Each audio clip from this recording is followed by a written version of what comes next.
Durante 15 años, él cargó un secreto tan oscuro que podía derrumbar una congregación entera y a su propia familia. Lo que descubrió en aquel sótano prohibido jamás debía ver la luz. Pero hoy revelará el pacto de silencio, el abuso oculto y la traición espiritual que intentaron enterrar para siempre. Hay cosas que uno carga durante años antes de tener el valor de contarlas. Secretos que pesan tanto que a veces uno piensa que van a aplastarle el alma. Hoy, después de casi 15 años guardando esto en el pecho, siento que es hora de hablar sobre lo que viví dentro de una organización que veneraba como la única verdad en este mundo. Hola mis queridos, me llamo Alejandro, pero mis amigos me llaman Alex. Tengo 32 años y nací en Sevilla en 1993. Hoy quiero compartir con vosotros una historia que cambió mi vida para siempre. Una historia sobre fe ciega, secretos familiares y el momento en que tuve que elegir entre la lealtad a mi padre y la lealtad a mi conciencia. Antes de empezar, quería preguntaros, ¿desde dónde estáis viendo este vídeo? Dejádmelo en los comentarios ahí abajo. Me emociona saber que mi voz está llegando a tantos lugares diferentes. Y si podéis, dejad ese like y suscribíos al canal.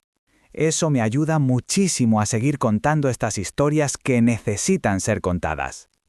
Crecí en una casa donde la palabra de mi padre era ley divina.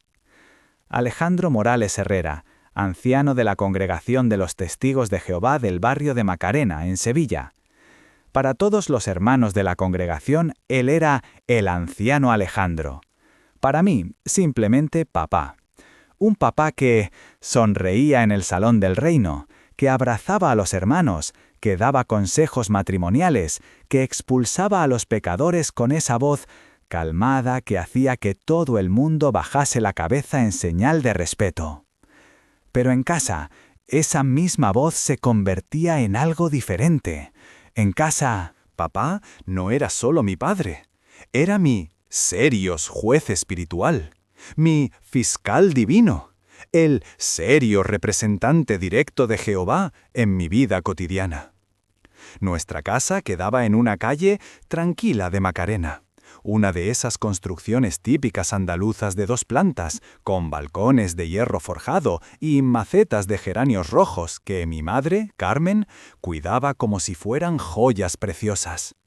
El salón principal tenía las paredes decoradas con cuadros de la Torre del Vigía, Jesús bendiciendo a los niños, el paraíso terrenal con leones jugando con corderos, Moisés abriendo las aguas del Mar Rojo. En la estantería principal, ordenados meticulosamente por fecha, estaban todos los números de La Atalaya y Despertad, desde que mis padres se habían convertido en 1985. Mi rutina semanal seguía el serio cronograma perfecto de un niño testigo ejemplar.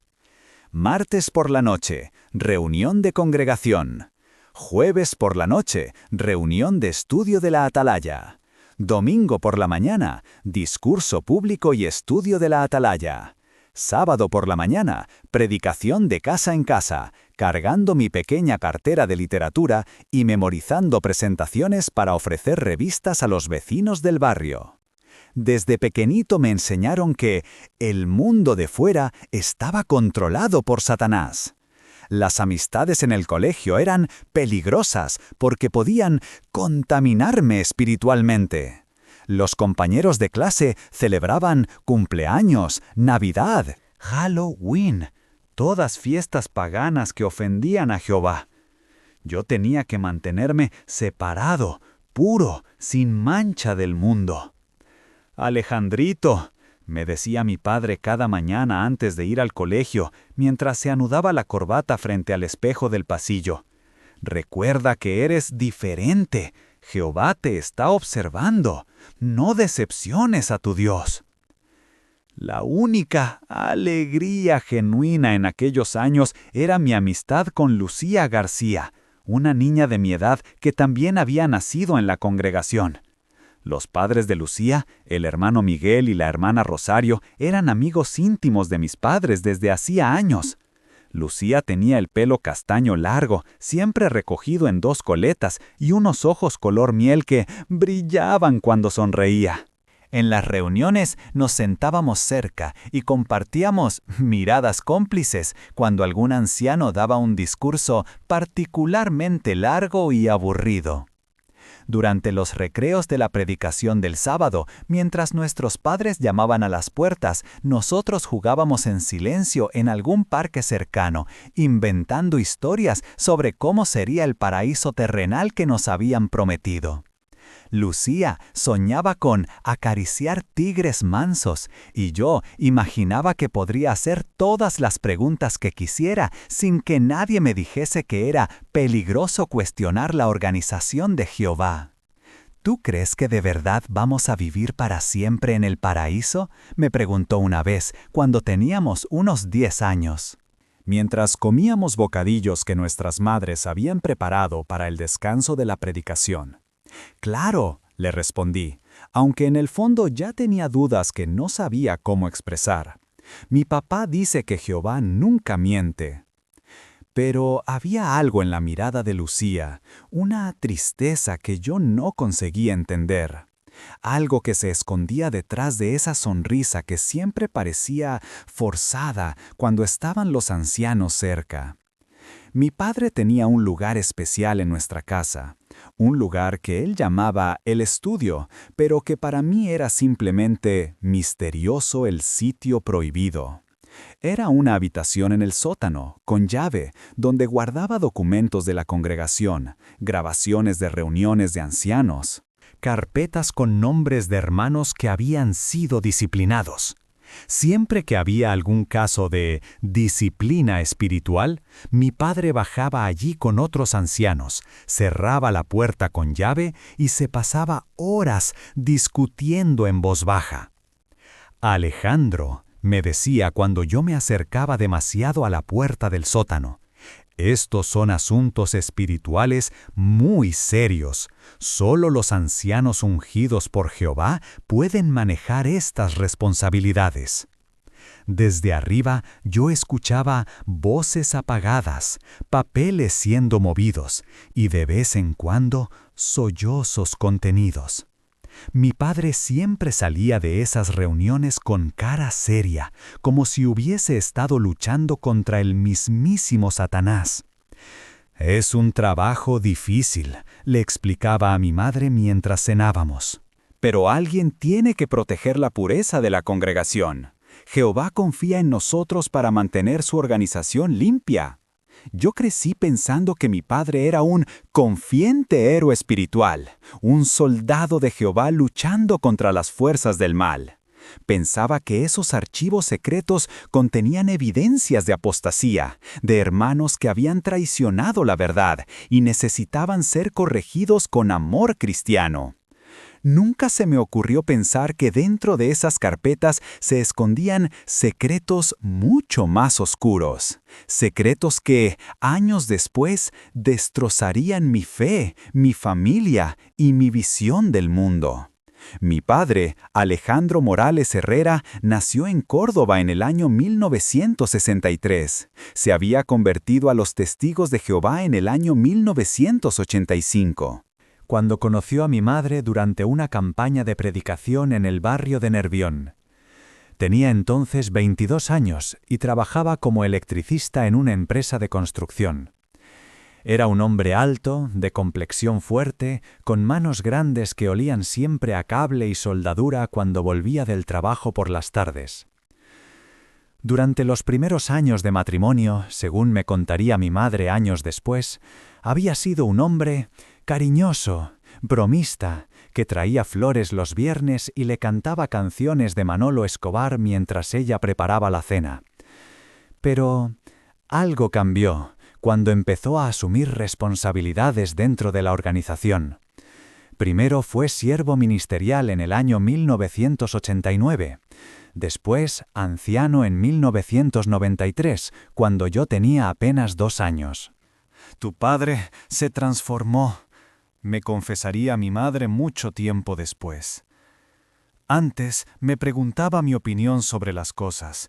Después empezó a explicarme lo que Jehová esperaba de mí como esposa cristiana. La autoridad espiritual de mi padre dentro de casa era absoluta. Él decidía qué podíamos ver en la televisión, qué música podíamos escuchar, con qué niños podía jugar yo en el colegio. Incluso decidía qué ropa debía ponerse mi madre para ir al supermercado, porque, según él, una hermana cristiana debía dar buen testimonio en cualquier lugar. Mi madre, Carmen Ruiz, había nacido en Sevilla en el año 1967 en una familia católica tradicional. Era una mujer delicada, de ojos verdes y pelo castaño que siempre llevaba recogido en un moño sencillo. Trabajaba como auxiliar administrativa en una gestoría del centro de Sevilla, pero dejó el trabajo cuando yo nací porque mi padre consideraba que el lugar de una madre cristiana era en casa, cuidando de su familia. Alejandro necesita una madre dedicada, decía mi padre cuando la gente preguntaba por qué mamá no trabajaba. Los niños criados por madres que trabajan fuera de casa tienen problemas espirituales. Mamá había aceptado todas estas decisiones sin protestar, porque creía sinceramente que la sumisión al marido era una orden divina. Los ancianos de la congregación siempre la ponían como ejemplo de esposa cristiana ejemplar. En las reuniones, cuando había discursos sobre el papel de la mujer en la familia, siempre mencionaban a mi madre como confident, modelo de feminidad bíblica. La hermana Carmen demuestra lo que significa ser una ayuda idónea para su marido, decía el anciano Sebastián durante los discursos públicos. Miren cómo apoya la carrera espiritual del hermano Alejandro, cómo mantiene el hogar en orden, cómo cría a su hijo en la disciplina y amonestación de Jehová. Yo crecí viendo a mi madre como una sombra silenciosa que se movía por la casa, preparando comidas, limpiando, estudiando las revistas de la organización y susurrando oraciones antes de dormir. Nunca la vi discutir con mi padre, nunca la vi expresar una opinión diferente. Nunca la vi tomar una decisión importante. Sad, todo pasaba por él. Mi amiga Lucía venía de una familia completamente diferente. Su padre, Miguel García, era albañil y había llegado de Almería a Sevilla a finales de los años 80 buscando trabajo en las obras que proliferaban por toda Andalucía durante aquella época.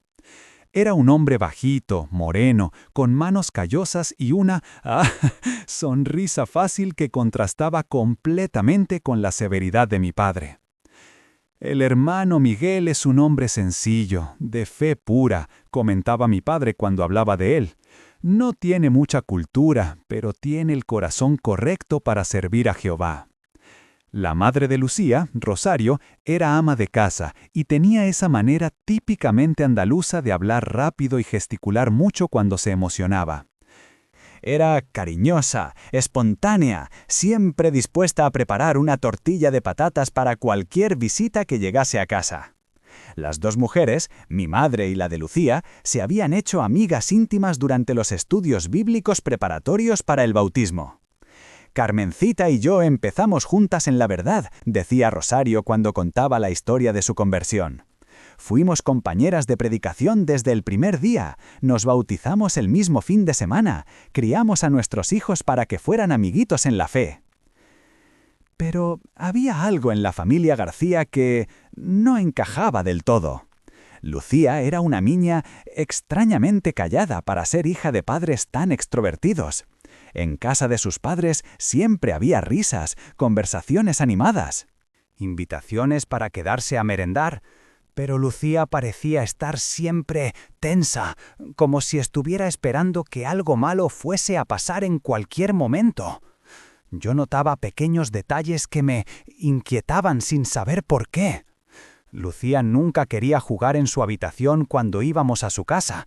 Prefería quedarse en el salón, cerca de su madre. Cuando su padre llegaba del trabajo, ella se ponía nerviosa y encontraba excusas para que yo me fuese pronto a casa. En las reuniones de la congregación se sentaba siempre lo más lejos posible de él. Lucía está en una edad difícil, explicaba Rosario cuando alguien comentaba el comportamiento extraño de su hija. Ya sabéis cómo son las niñas preadolescentes. Un día están cariñosas, otro día no quieren ni que las toque. En la congregación había otros personajes que marcarían mi infancia de maneras que entonces no podía comprender. El anciano Sebastián era él, patriarca respetado por todos, un hombre de unos 60 años que había sido anciano desde los primeros tiempos de la congregación. Tenía barba blanca, voz pausada y esa manera de citar textos bíblicos que hacía que toda la sala se quedase en silencio absoluto cuando hablaba. El hermano Sebastián ha visto muchas cosas en sus años de servicio, decía mi padre con veneración.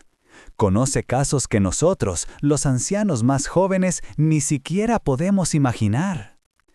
El anciano José era el coordinador del cuerpo de ancianos, un hombre meticuloso, que llevaba registros detallados de todo lo que pasaba en la congregación.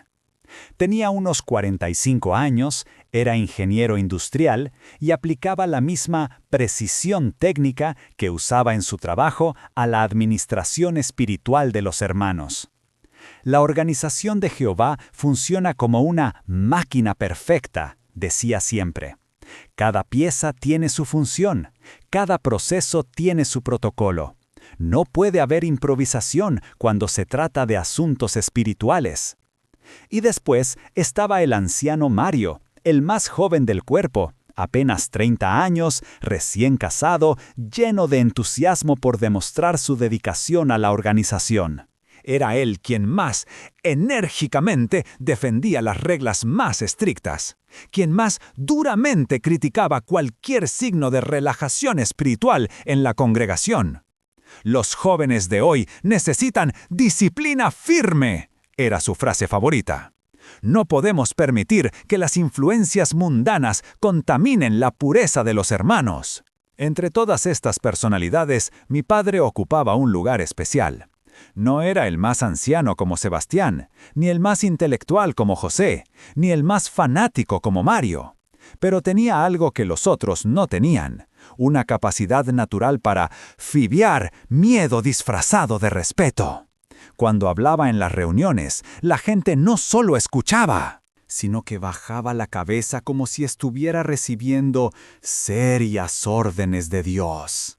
El hermano Alejandro tiene un confidente especial para la disciplina, comentaban las hermanas mayores. Sabe cómo hacer que la gente entienda la seriedad de servir a Jehová. Lo que yo no entendía entonces era que ese don para la disciplina se practicaba primero en casa. Yo era el experimento inicial, el prototipo en el que mi padre perfeccionaba sus técnicas de control espiritual antes de aplicarlas en la congregación. Cada noche, después de la cena, teníamos lo que él llamaba estudio familiar. No era el estudio bíblico normal que tenían otras familias testigos.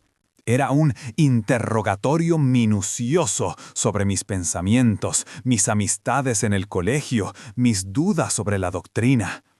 Mi padre tenía una manera de hacer preguntas que me hacía sentir culpable antes incluso de responder. ¿Has hecho alguna amistad peligrosa esta semana, Alejandro? ¿Has sentido alguna tentación de participar en actividades mundanas? ¿Has tenido algún pensamiento que Jehová podría considerar impuro? Yo aprendí a responder lo que él quería escuchar, a mentir sobre mis verdaderos sentimientos, a ocultar cualquier signo de curiosidad normal de un niño. Aprendí que era más seguro fingir que pensar, más fácil obedecer que cuestionar. Muy bien, hijo, decía mi padre cuando yo daba las respuestas correctas. Estás aprendiendo a tener la mente de Cristo. Pero había días en que mis respuestas no lo satisfacían completamente. Días en que él percibía que yo estaba ocultando algo, que había algún rincón de mi mente que se resistía al control total.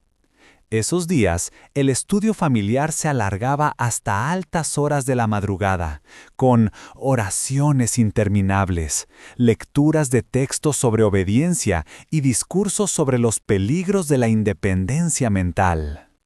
El corazón humano es traicionero, Alejandro, me decía mientras yo luchaba por mantener los ojos abiertos.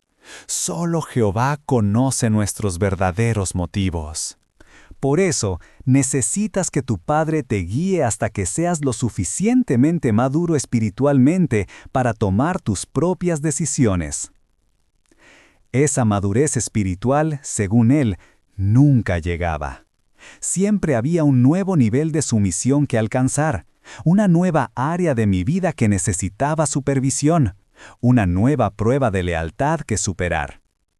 Mi infancia se construyó sobre estos cimientos de control disfrazado de amor, de miedo presentado como protección divina, de manipulación emocional justificada como educación cristiana.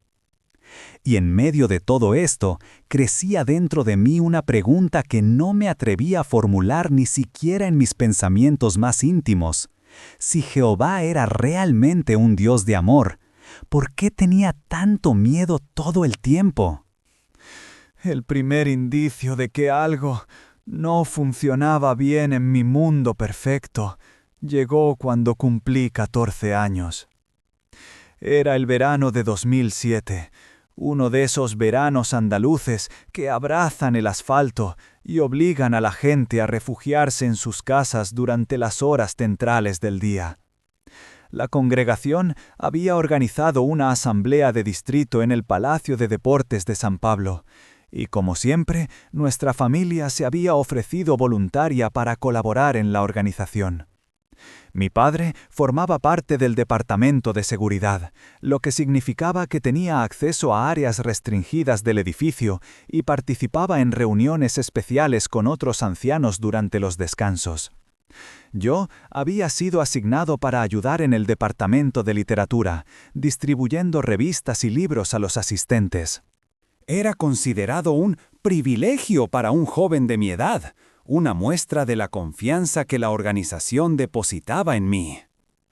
Durante el segundo día de la asamblea, mientras organizaba ejemplares de la atalaya en una mesa cercana a los servicios, vi a Lucía salir del baño de señoras con los ojos rojos e hinchados. Era evidente que había estado llorando, pero cuando me acerqué a preguntarle qué pasaba, ella negó con la cabeza y me pidió que no hiciera preguntas. «Por favor, Alex, déjalo estar», me susurró mientras miraba nerviosamente hacia donde estaba su padre conversando con otros hermanos. «No es nada importante». Pero yo conocía a Lucía desde la infancia y sabía que algo grave estaba pasando. Su comportamiento había cambiado durante las últimas semanas. Ya no era la niña sonriente que jugaba conmigo después de las reuniones. Se había vuelto huraña, distante, y tenía esa mirada perdida que yo había visto en documentales sobre niños traumatizados. Esa tarde, durante la pausa para comer, decidí seguirla discretamente cuando se dirigía hacia una zona apartada del edificio. La encontré sentada en unas escaleras de emergencia, sollozando en silencio, mientras abrazaba sus rodillas contra el pecho. «Lucía, por favor, dime qué te pasa», le supliqué sentándome a su lado. «Somos mejores amigos desde siempre. Puedes contarme cualquier cosa». Ella me miró con esos ojos color miel, llenos de lágrimas, y durante un momento pensé que iba a contármelo todo.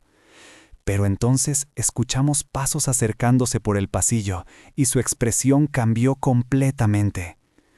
«No puedo», murmuró mientras se secaba las lágrimas con la manga de su vestido. «Si alguien se entera de que estoy hablando contigo sobre esto, va a ser peor para todos». «¿Peor? ¿De qué hablas?» Alex, hay cosas que los niños como nosotros seriamente no podemos entender, me dijo con una voz que sonaba demasiado madura para sus 14 años. Los ancianos saben lo que hacen. Ellos protegen la congregación. A veces es necesario mantener ciertos asuntos en privado. Esas palabras me sonaron extrañamente familiares.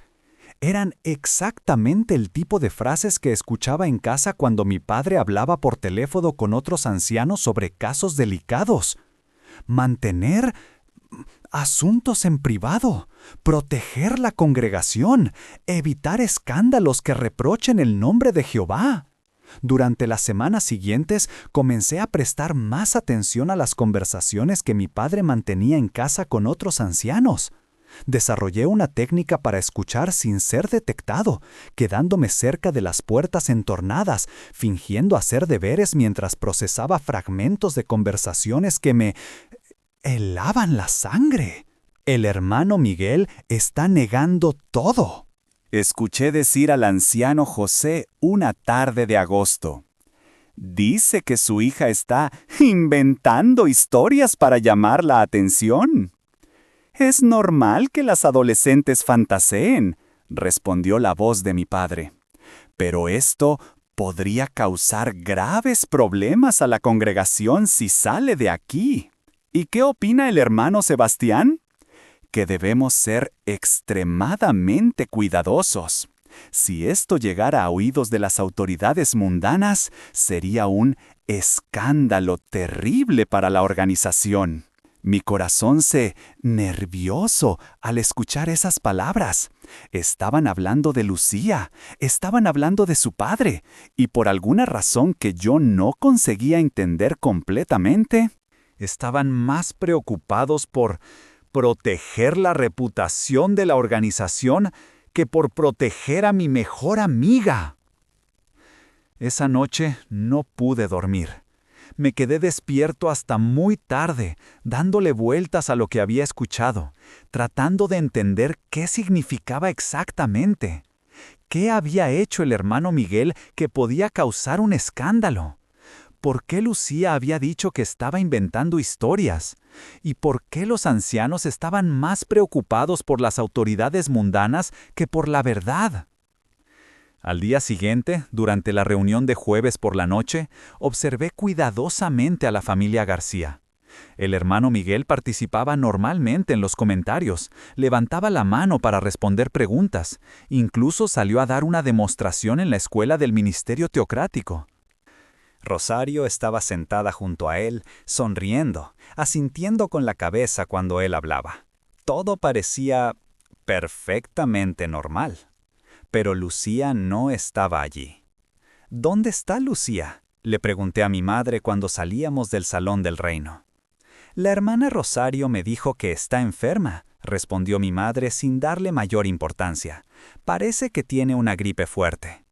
Lucía no apareció durante la reunión del domingo siguiente, tampoco durante la predicación del sábado. Cuando pregunté por ella, siempre recibía la misma respuesta. Estaba enferma, necesitaba descanso, pronto se recuperaría. Pero yo sabía que algo no encajaba. Había desarrollado esa intuición que tienen los niños que crecen en ambientes de control. La capacidad de detectar cuando los adultos están mintiendo, cuando hay secretos que se ocultan bajo sonrisas forzadas y explicaciones que no convencen a nadie. Una tarde de septiembre, mientras volvía del instituto, decidí pasar por la casa de Lucía. Era una casa pequeña en el barrio de Los Remedios, con una fachada blanca y una puerta azul que siempre había sido sinónimo de hospitalidad y tortillas de patatas. Toqué el timbre con el corazón acelerado. Me abrió Rosario y por primera vez en mi vida la vi sin sonrisa. Tenía ojeras profundas, el pelo descuidado. Y esa expresión de agotamiento que tienen las personas que llevan semanas sin dormir bien. «Hola, Alex», me dijo con voz sad, apagada. «Lucía no puede recibir visitas ahora». «¿Sigue enferma? Ha pasado ya más de un mes». Es Es una enfermedad complicada, murmuró, nervioso, evitando mirarme a los ojos. Los médicos dicen que necesita reposo absoluto. ¿Puedo al menos saludarla desde la puerta? No me acercaré si es contagioso. No, cariño, los ancianos han dicho que es mejor que no venga nadie hasta que esté completamente recuperada. Los ancianos, siempre los ancianos. ¿Desde cuándo los ancianos tomaban decisiones médicas? ¿Por qué una gripe requería aislamiento total y supervisión espiritual? Esa noche, durante el estudio familiar, decidí hacer algo que, confiante, nunca antes me había atrevido a hacer: cuestionar directamente a mi padre sobre un asunto de la congregación. «Papá», dije mientras cerrábamos las Biblias después del estudio de la atalaya de esa semana, «¿por qué Lucía lleva tanto tiempo sin venir a las reuniones?»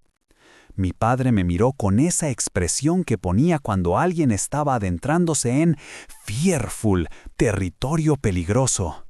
«Alejandro, hay asuntos en la congregación que son responsabilidad exclusiva de los ancianos», respondió con voz pausada. «Tu trabajo es concentrarte en tu crecimiento espiritual personal, no en los problemas de otras familias». «Pero somos amigos desde pequeños, estoy preocupado por ella». «La preocupación está bien, hijo, pero la curiosidad sobre asuntos que no te conciernen no está bien.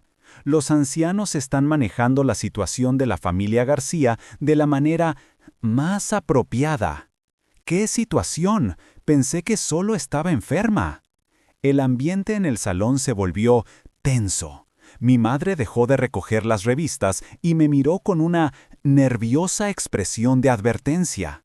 Mi padre cerró su Biblia con más fuerza de la necesaria. «Alejandro, hay ciertos problemas familiares que requieren discreción absoluta», dijo mi padre eligiendo cuidadosamente cada palabra. «Problemas que podrían dañar gravemente la reputación de personas inocentes si se habla de ellos a la ligera». «¿Pero qué tipo de problemas?» «El tipo de problemas que un jovencito de 14 años no necesita conocer», respondió cortantemente, «y el tipo de problemas que demuestran por qué Jehová ha establecido la figura de los ancianos para proteger a su pueblo». Esa respuesta me dejó aún más confundido y preocupado. Si Jehová había establecido a los ancianos para proteger a su pueblo, ¿por qué Lucía parecía necesitar protección precisamente de ellos? Durante las semanas siguientes, desarrollé una obsesión silenciosa con entender qué estaba pasando. Comencé a prestar atención a detalles que antes consideraba irrelevantes, conversaciones susurradas que se cortaban cuando yo aparecía, miradas cómplices entre ancianos, reuniones especiales que se celebraban en horarios extraños. Fue entonces cuando tomé la decisión que cambiaría mi vida para siempre. Una tarde de octubre, mientras mis padres habían salido a hacer una visita pastoral, decidí bajar al sótano de mi casa. La habitación que mi padre llamaba el estudio y que siempre había estado cerrada con llave para mí. Pero esa tarde, por primera vez en años, había olvidado cerrarla. La puerta estaba entornada, como una invitación al descubrimiento de secretos que llevaba toda la vida imaginando. Con el corazón golpeándome en el pecho, empujé la puerta y entré en el lugar que había sido prohibido para mí durante toda mi infancia. Era una habitación pequeña y ordenada, con estanterías llenas de carpetas archivadas alfabéticamente, una mesa de escritorio con una lámpara y un armario metálico con candado. Sobre la mesa había documentos esparcidos, como si mi padre hubiera estado trabajando en algo urgente antes de salir. Y allí, entre esos documentos, vi algo que me heló la sangre. Una carpeta con el nombre Lucía García, caso confidencial, escrito en la etiqueta. Con manos temblorosas, abrí la carpeta y comencé a leer. Lo que encontré dentro destrozó todo lo que creía sobre mi padre, sobre la organización que veneraba, sobre la justicia divina que me habían enseñado a respetar. Había informes detallados sobre conducta inapropiada, testimonios de Lucía sobre situaciones familiares delicadas, y más terrible que todo eso, había una serie de instrucciones muy específicas sobre mantener el asunto dentro de los límites de la congregación y evitar la intervención de autoridades mundanas. En una de las páginas, subrayado con bolígrafo rojo, leía una frase que se me grabó en la memoria para siempre. Se recomienda encarecidamente que la menor guarde silencio sobre estos asuntos para proteger tanto su propio bienestar espiritual como la reputación de la congregación. Debajo de esa frase había una nota manuscrita con la letra de mi padre. Hablar con los padres sobre la importancia de la discreción. Enfatizar las consecuencias espirituales de cualquier escándalo. Seguí leyendo con una mezcla de fierro y fascinación. Había referencias a reuniones de counseling, sesiones de oración para purificación espiritual y algo llamado protocolo de silencio para casos sensibles. En la última página del archivo, encontré una carta dirigida a la sucursal de España de los Testigos de Jehová, solicitando orientación sobre sarcástico, cómo manejar casos de abuso dentro de la congregación sin comprometer la obra del reino. La respuesta de la sucursal era una fotocopia de una circular oficial que establecía procedimientos muy específicos. Mantener todo dentro del ámbito religioso. Aplicar la regla bíblica de las 2 testigos para cualquier acusación grave. Y, por encima de todo, proteger el nombre de Jehová, evitando cualquier publicidad negativa. En ese momento entendí con claridad cristalina lo que había estado pasando. Mi mejor amiga había sido víctima de algún tipo de abuso, probablemente por parte de su propio padre, y en lugar de protegerla, en lugar de buscar justicia, en lugar de hacer lo correcto, la organización que yo consideraba la representante de Dios en la tierra había decidido silenciarla. Y mi padre, el hombre que yo respetaba como un héroe espiritual, había sido parte activa de esa conspiración de silencio. Escuché el ruido del coche de mis padres llegando al garaje y rápidamente volví a colocar todo en su lugar. Subí las escaleras corriendo, me encerré en mi habitación y, por primera vez en mi vida, lloré no solo por tristeza, sino por rabia. Esa noche, durante la oración familiar, mientras mi padre daba gracias a Jehová por proteger a su organización de las influencias satánicas del mundo, yo mantuve los ojos abiertos y lo miré fijamente. Ya no veía a un siervo de Dios. Veía a un hombre que había elegido proteger una institución antes que proteger a una niña inocente. Y por primera vez en mi vida, entendí que tal vez, solo tal vez, no era yo quien había estado viviendo en la verdad. Pasé 3 días enteros sin poder dormir después de descubrir el contenido de esa carpeta. Cada vez que cerraba los ojos, veía la cara de Lucía llorando en aquellas escaleras de emergencia. Escuchaba su voz diciéndome que había cosas que los niños como nosotros no podíamos entender. Ahora yo sí entendía, y esa comprensión me estaba matando por dentro. Durante esos días observé a mi padre con otros ojos.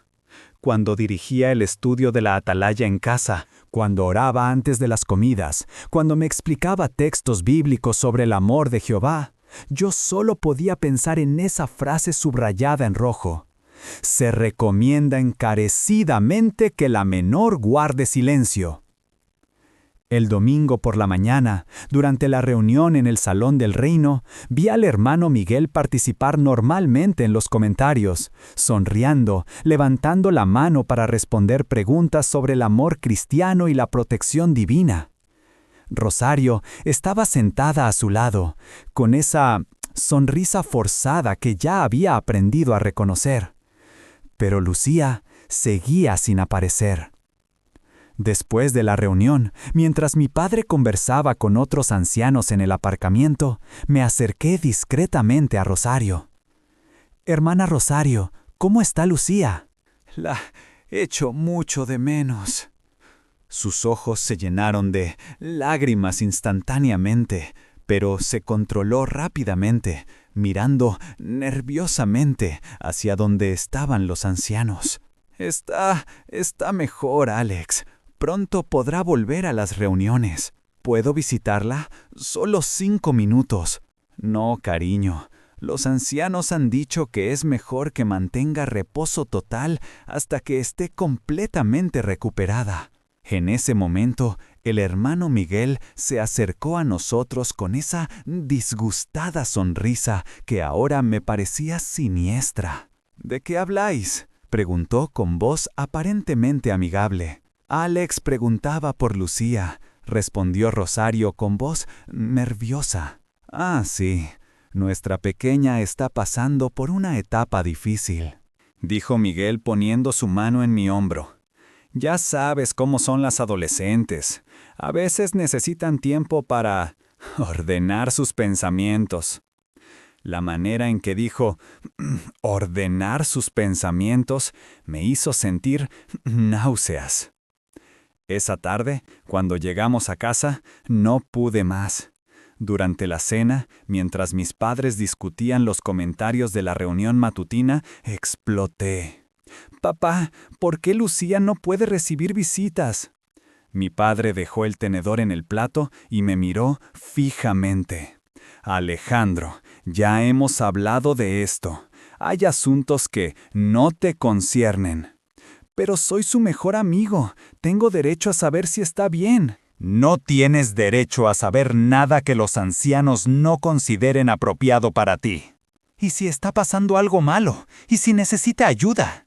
El ambiente en el comedor se volvió glacial. Mi madre me hizo una señal con los ojos para que parara, pero yo ya no podía detenerme. «Papá, si alguien estuviera lastimando a Lucía, ¿vosotros haríais algo para protegerla?» Mi padre se levantó de la mesa bruscamente, con una expresión que nunca antes había visto en su cara. «Alejandro, ven conmigo, ahora». Me llevó hasta su estudio en el sótano, encendió la luz y cerró la puerta con llave desde dentro. Mi corazón se aceleró al estar de nuevo en esa habitación, rodeado de las carpetas que contenían los secretos más oscuros de la congregación. «Siéntate», me ordenó señalando una silla frente a su escritorio. Se quedó de pie, mirándome desde arriba, con esa actitud intimidante que usaba durante las reuniones de disciplina. «Alejandro, voy a preguntarte algo y quiero una respuesta completamente honesta. ¿Has estado husmeando en lugares donde no debes husmear?» Mi boca se secó instantáneamente. Sabía que si mentía y él descubría la verdad después, las consecuencias serían fervientes. Pero, ¿si decía la verdad? «Responde», insistió con voz más dura. «Sí», murmuré casi sin voz. Vi la carpeta de Lucía. Su expresión cambió completamente. Ya no era solo severidad, era fearful, algo mucho más peligroso. «¿Qué exactamente viste?» Vi que algo le había pasado, que alguien le había hecho daño. Y vi que vosotros sabíais y no habíais hecho nada para protegerla». Mi padre se sentó lentamente en su silla, sin dejar de mirarme fijamente. Durante 1 minuto entero no dijo nada, solo me observaba como si estuviera calculando algo muy importante. Alejandro, dijo finalmente con voz peligrosamente calmada, acabas de leer información seria que podría destruir la vida de personas inocentes si se malinterpreta.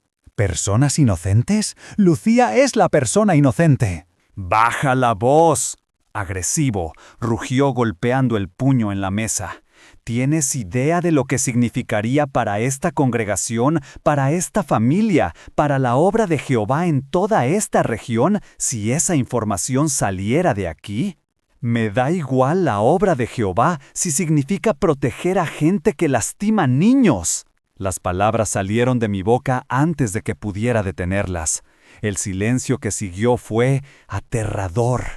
Mi padre se levantó lentamente, caminó hasta el armario metálico, lo abrió con una llave que sacó de su bolsillo y extrajo una carpeta que no había visto antes. La puso sobre la mesa y la abrió frente a mí. ¿Sabes qué es esto, Alejandro? Miré los documentos.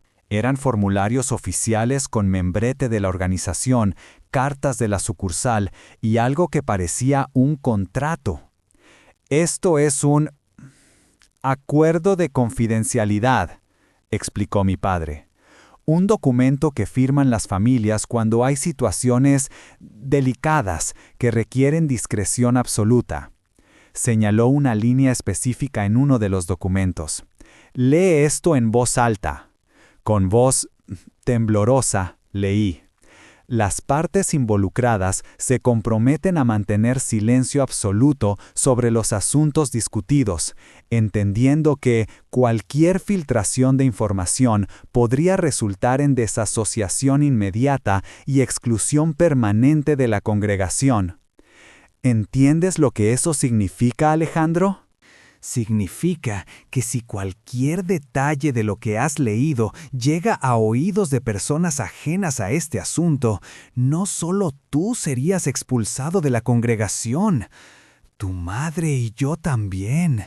Perderíamos todo, nuestros amigos, nuestro propósito de vida, nuestra esperanza de salvación. Abrió otra carpeta y sacó fotografías. Eran imágenes de familias que habían sido desasociadas. Gente llorando fuera del salón del reino, niños confundidos siendo alejados de sus amigos, ancianos que habían perdido todos sus privilegios. ¿Ves esto? Esto es lo que pasa cuando la lealtad a Jehová se pone en duda. Estas familias violaron la confidencialidad de asuntos delicados. Ahora están muertas espiritualmente. Me acercó una hoja de papel en blanco y una pluma. Vas a escribir exactamente lo que yo te dicte, me dijo. Vas a hacer un serio voto solemne de silencio ante Jehová. No puedo hacer eso, papá. Lucía necesita ayuda. Lucía está recibiendo la ayuda apropiada dentro de los canales correctos. Lo que tú viste en esa carpeta son procedimientos estándar para proteger tanto a las víctimas como a la congregación. ¿Proteger a las víctimas? ¡La estáis silenciando! Mi padre se acercó a mí, me agarró por los hombros y me habló con una intensidad que me aterrorizó. Alejandro, escúchame muy bien. El hermano Miguel ha reconocido su error y está recibiendo counseling espiritual intensivo. Lucía está siendo atendida por hermanas experimentadas que la están ayudando a procesar lo ocurrido de manera apropiada. Las autoridades mundanas solo empeorarían la situación, destruirían a toda la familia y causarían un escándalo que dañaría la obra de Jehová en toda Andalucía. Pero ¡no hay peros!, gritó. O confías en que Jehová sabe lo que hace a través de su organización, o decides convertirte en un apostate que destruye la fe de familias enteras. Sacó una navaja pequeña del cajón de su escritorio y la puso sobre la mesa junto al papel en blanco. Vas a escribir ese voto de silencio, Alejandro, y después vas a sellarlo con sangre, como hacían los siervos fieles en tiempos bíblicos. ¿Con sangre? Un pequeño corte en el dedo, nada grave. pero será un serio recordatorio permanente de que hay cosas más importantes que tus sentimientos personales. Miré la navaja, miré el papel, miré a mi padre. Por primera vez en mi vida entendí completamente quién era realmente el hombre que me había criado. «Escribe», me ordenó. Con manos temblorosas comencé a escribir las palabras que él me dictaba. Yo, Alejandro Morales Ruiz, prometo solemnemente ante Jehová Dios mantener absoluto silencio sobre cualquier asunto confidencial de la congregación que haya llegado a mi conocimiento. Cuando terminé, mi padre tomó mi mano izquierda. Me hizo un pequeño corte en el dedo índice con la navaja y presionó mi dedo sangrante contra el papel, dejando una huella de sangre junto a mi firma. «Ahora está sellado», dijo guardando el documento en su carpeta. «Cada vez que mires esa cicatriz, recordarás que romper este voto significaría traicionar a Jehová, traicionar a tu familia y traicionar todo en lo que hemos creído». Me miró directamente a los ojos mientras yo me chupaba el dedo herido. «¿Está claro, Alejandro?». Asentí con la cabeza, pero por dentro algo había cambiado para siempre. Ya no era solo rabia lo que sentía hacia mi padre, era repugnancia absoluta. Los meses siguientes fueron los más difíciles de mi vida hasta ese momento. Cada día que pasaba llevando ese secreto era como cargar una piedra en el estómago que se volvía más pesada con el tiempo. La cicatriz en mi dedo se había curado, pero cada vez que la miraba sentía una mezcla de asco y rabia que me consumía por dentro. Lucía finalmente regresó a las reuniones a principios de diciembre, pero era como si hubiera vuelto un fantasma de la niña que había sido. Se sentaba siempre en la última fila, con la cabeza baja. Participaba mecánicamente en las canciones, pero nunca levantaba la mano para hacer comentarios. Cuando intentaba acercarme a ella después de las reuniones, sus padres siempre encontraban excusas para llevársela rápidamente. «Lucía todavía se está recuperando», decía Miguel con esa disgustada sonrisa que ahora me daba escalofríos. Los ancianos han recomendado que limite las amistades hasta estar completamente estable espiritualmente. La primera vez que conseguí hablar con ella a solas fue a mediados de enero, durante una pausa en la predicación de los sábados. Nuestros grupos se habían encontrado casualmente en la misma calle, y mientras los adultos discutían la organización de territorios, yo me acerqué a ella. «Lucía», le susurré, «¿estás bien? He estado muy preocupado». Ella me miró con unos ojos que habían perdido toda la luz que recordaba de nuestra infancia. Parecía una persona completamente diferente. «Estoy bien, Alex», respondió con voz monótona. «Los ancianos me han ayudado mucho a entender las cosas correctamente». «¿Qué cosas?» Que a veces Jehová permite que pasen cosas difíciles para probarnos, y que lo más importante es mantener la paz en la congregación. Esas palabras sonaban como si las hubiera memorizado, como si fueran parte de un guión que le habían enseñado a recitar. «Lucía, si alguien te ha lastimado...» «Nadie me ha lastimado», me interrumpió rápidamente, mirando nerviosamente hacia donde estaban nuestros padres. «Solo fueron malentendidos». Cosas que yo interpreté mal porque era muy inmadura espiritualmente. ¿Malentendidos? Sí. Los ancianos me explicaron que a veces los niños podemos confundir disciplina familiar normal con otras cosas. Mi papá solo estaba tratando de ayudarme a ser una mejor cristiana. La manera en que dijo esas palabras me hizo sentir náuseas. Era evidente que habían agresivamente trabajado intensamente para convencerla de que lo que había vivido no era realmente abuso, sino algún tipo de malentendido o disciplina espiritual necesaria. Pero, ¿tú crees eso? ¿De verdad? Ella me miró durante un momento que se sintió eterno, y por un segundo creí ver un destello de la verdadera Lucía en sus ojos. Pero entonces su padre la llamó desde el otro extremo de la calle. «Lucía, ven acá, es hora de continuar con la predicación».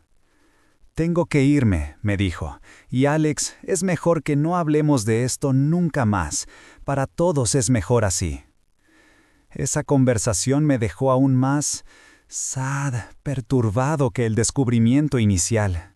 No solo habían silenciado a Lucía, sino que habían conseguido convencerla de que su propia experiencia no había sido real, que había malinterpretado situaciones que probablemente habían sido terribles para ella. Durante las siguientes semanas comencé a observar más cuidadosamente las dinámicas de poder dentro de la congregación. Empecé a notar patrones que antes había ignorado. Familias que desaparecían súbitamente sin explicación. Hermanos que perdían privilegios por asuntos privados que nunca se discutían públicamente. Niños que se volvían extrañamente callados después de conversaciones correctivas con los ancianos. Una noche de febrero, mientras fingía estar dormido, escuché a mis padres discutir en su habitación. Mi madre estaba llorando. «Alejandro, esto no está bien», decía entre sollozos.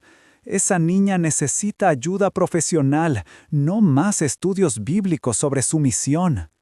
«Carmen, no es asunto nuestro cuestionar las decisiones del cuerpo de ancianos», respondió mi padre con voz cansada. «Ellos tienen más experiencia que nosotros en estos temas». ¿Experiencia? ¿Experiencia en qué? ¿En silenciar víctimas? Baja la voz, Alejandro podría escuchar. ¿Y qué? ¿No crees que ya se ha dado cuenta de que algo no funciona bien aquí?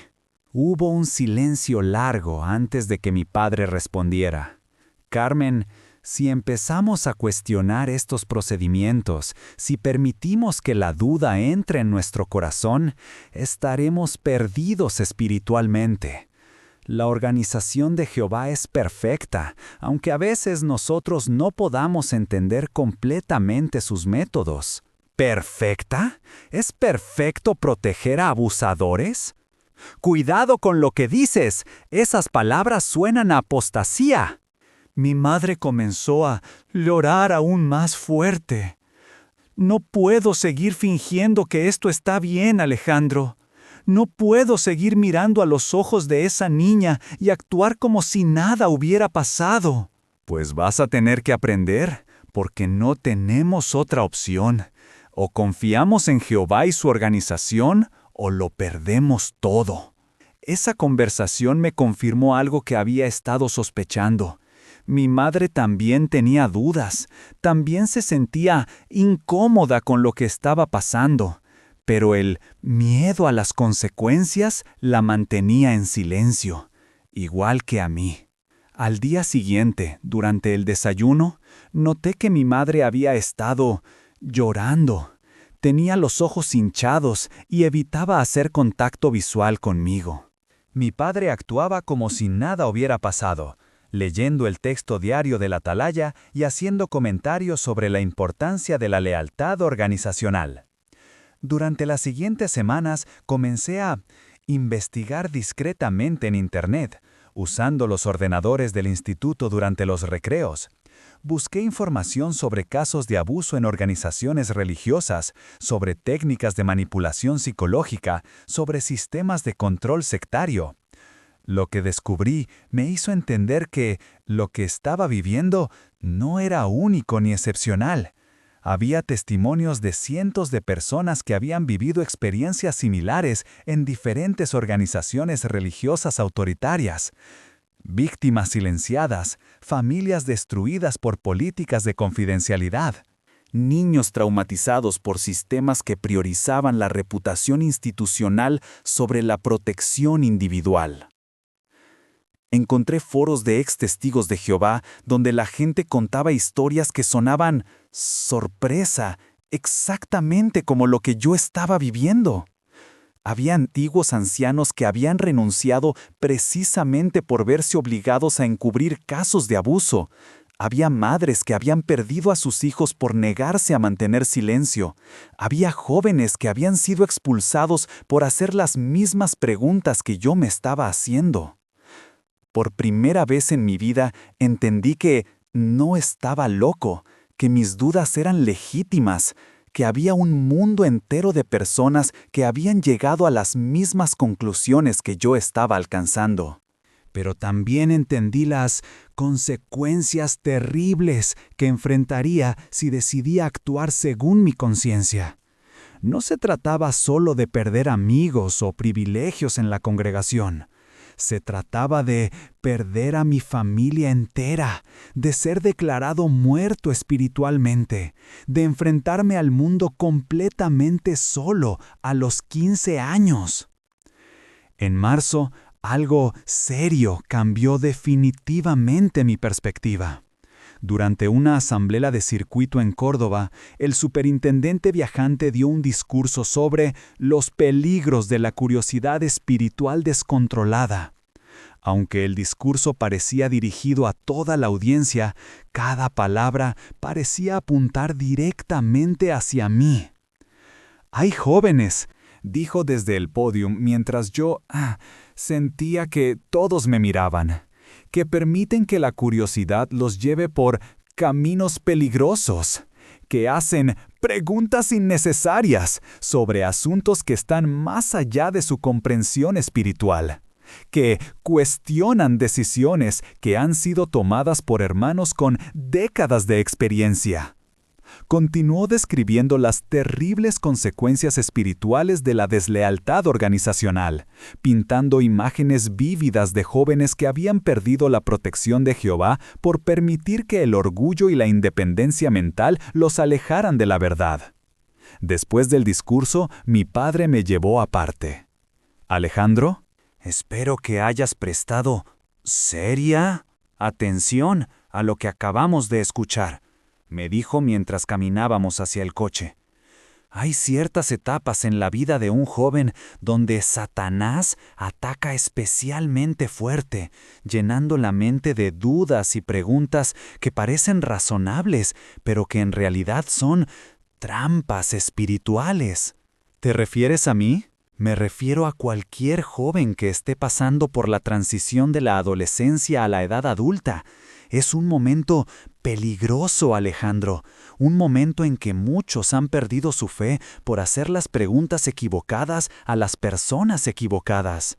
Durante el viaje de vuelta a Sevilla, comprendí que mi tiempo se estaba agotando.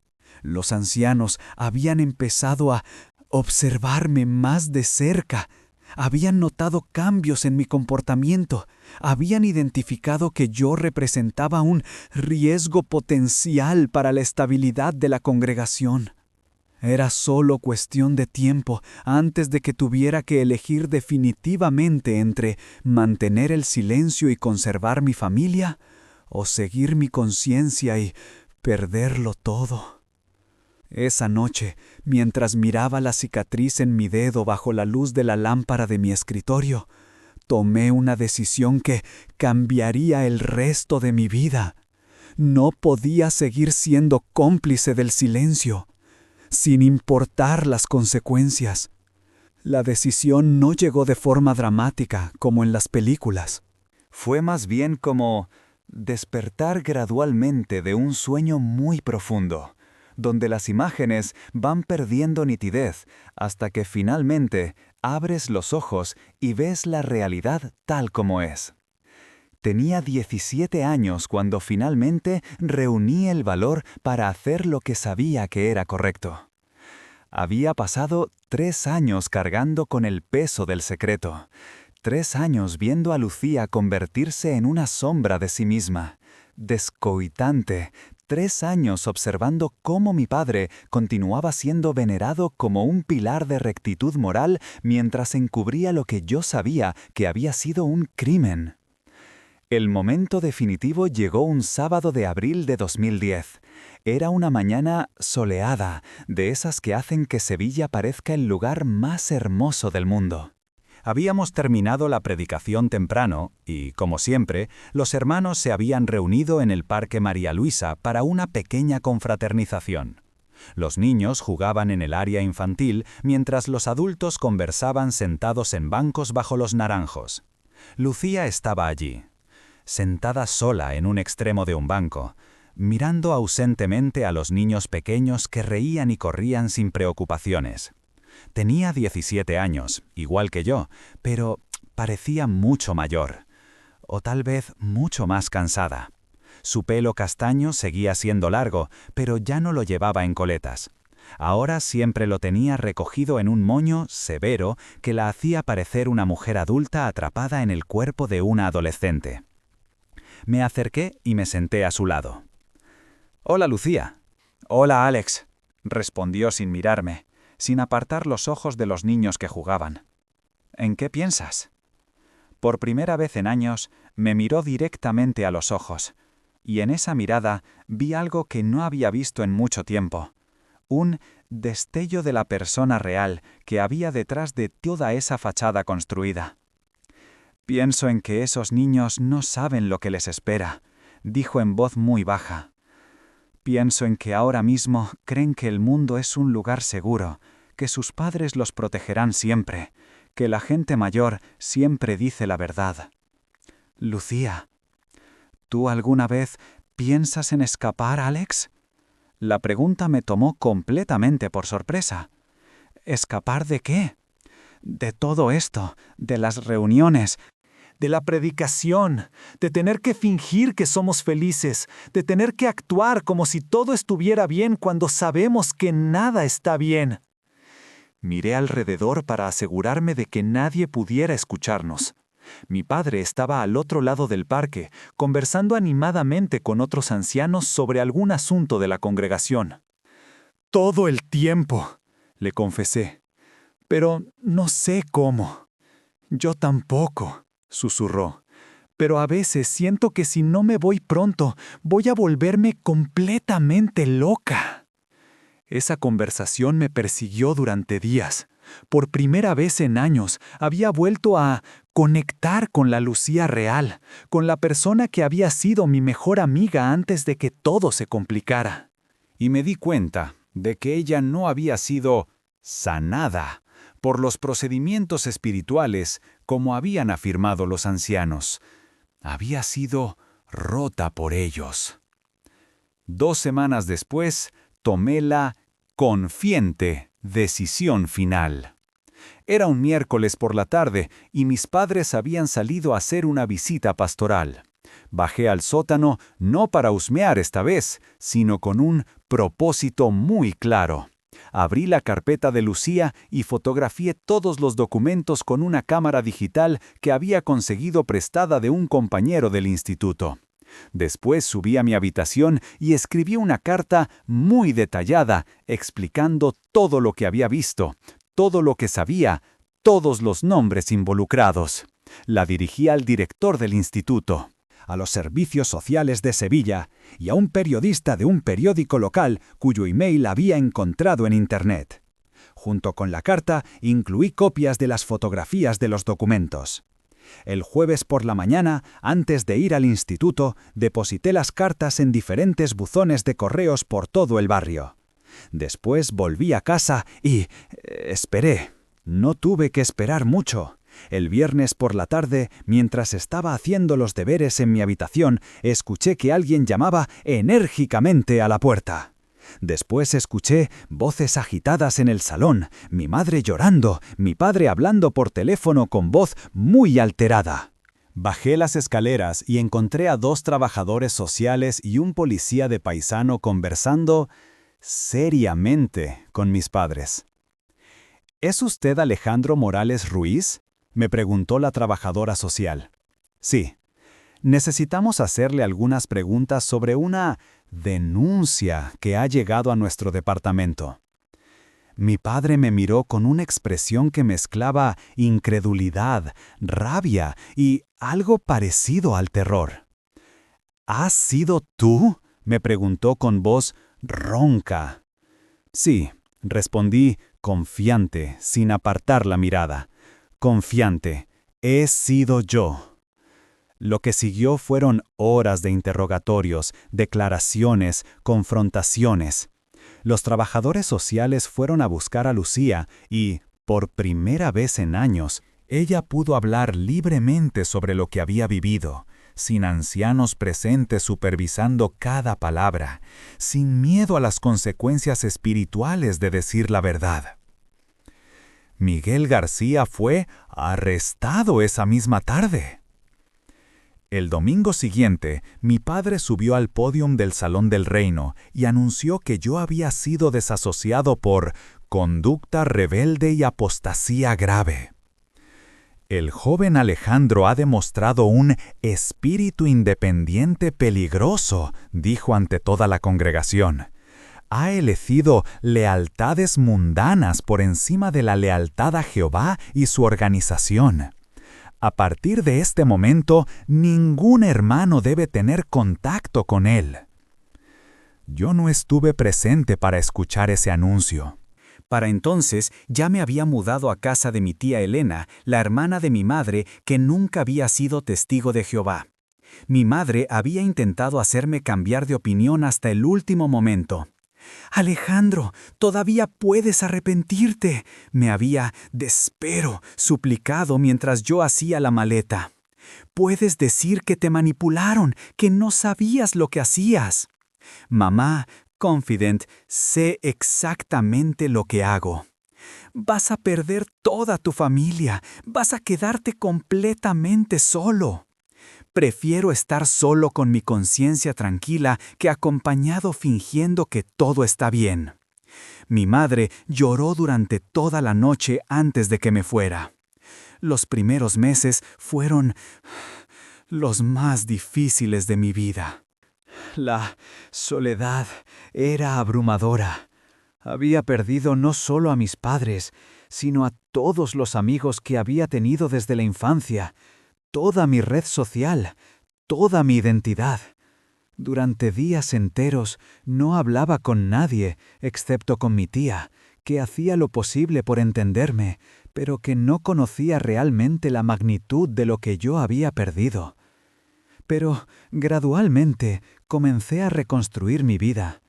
Terminé el bachillerato con excelentes notas, conseguí una beca para estudiar psicología en la Universidad de Sevilla, comencé a hacer amigos reales por primera vez en mi vida. Amigos que me querían por quien era realmente, no por qué también podía representar el papel del joven cristiano ejemplar. Lucía también logró salir. Con la ayuda de los trabajadores sociales y de un programa especial para víctimas de abuso, pudo terminar sus estudios y comenzar una jopea nueva vida lejos de la congregación. Nos encontramos una vez, años después, en un café del centro de Sevilla.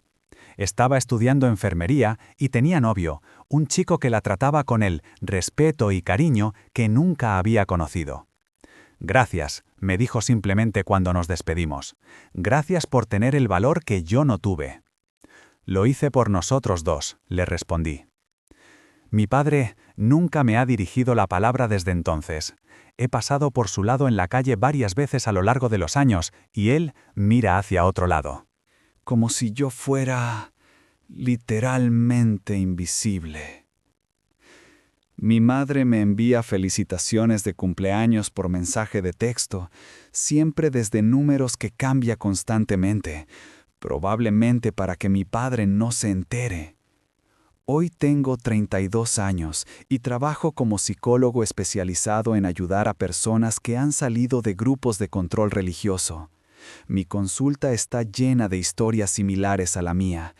Gente que ha tenido que elegir entre la verdad y la familia, entre la integridad personal y la aceptación social.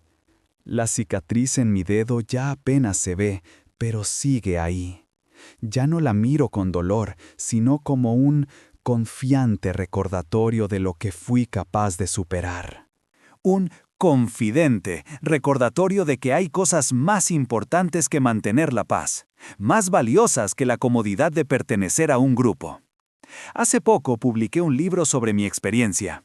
No para atacar a las personas que siguen dentro de esa organización, muchas de ellas son víctimas tanto como yo lo fui, sino para, hopeful, mostrar que es posible salir, que es posible reconstruir la vida, que la libertad verdadera vale cualquier precio que tengamos que pagar por ella.